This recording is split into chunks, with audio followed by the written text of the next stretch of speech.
Okay, last night was the return of Jimmy Kimmel. That's right. Jimmy Kimmel returned to the air last night. He was supposed to have Gavin Newsom on.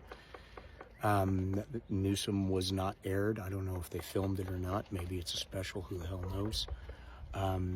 But it was a fantastic show. The monologue was very straightforward. Jimmy Kimmel does what Jimmy Kimmel does. He is funny, and he showed empathy and sympathy for Erica Kirk, and basically said what we're all thinking is we don't want anyone to be harmed because of freedom of speech for voicing their opinion. Whether it's CK or Jimmy Kimmel himself, it doesn't matter. They shouldn't have the right. That should never happen. Not one Democrat said that should be the penalty if you disagree with what someone says. Despite the narrative that's put out, Jimmy Kimmel went back to his show. 25% of this country, Sinclair's stations, which is a lot of the stations coast to coast, Sinclair is running Newsmax, which is Fox News on steroids before the lawsuit type of coverage. Non-biased, of course, instead of Jimmy's show, The Tonight Show.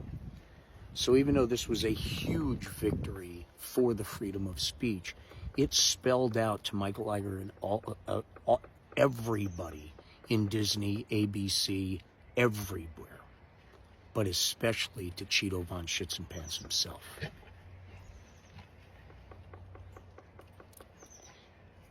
The interpretation of what goes down is going to be interesting, and we have our heads. So Jimmy Kimmel's back. He's doing his show. Sinclair refused to air it on 25% of the stations in this country, which means including Washington, D.C., which is actually the most important thing, because if Trump sees it, then it's an issue. So, keep it out of his bubble. Anyway.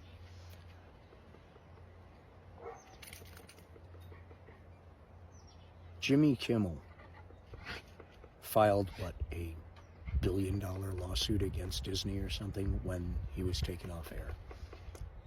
ABC has already paid Donald Jackass Trump $15 million, $25 million, whatever. One of those many, many lawsuits that he lodged against these media companies. Now, these companies paid these lawsuits, like the ABC George Stephanopoulos one, I think it was $25 million, in the hopes that would put them in the good graces of this tyrant. Like giving the bully your lunch money.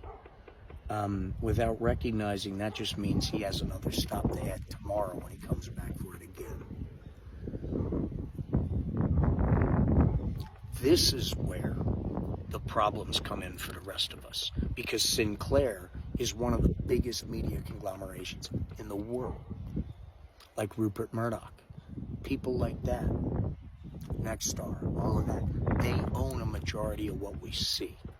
So if they control the narrative from start to finish, they control all the social media platforms. They control who gets what information on these FYPs.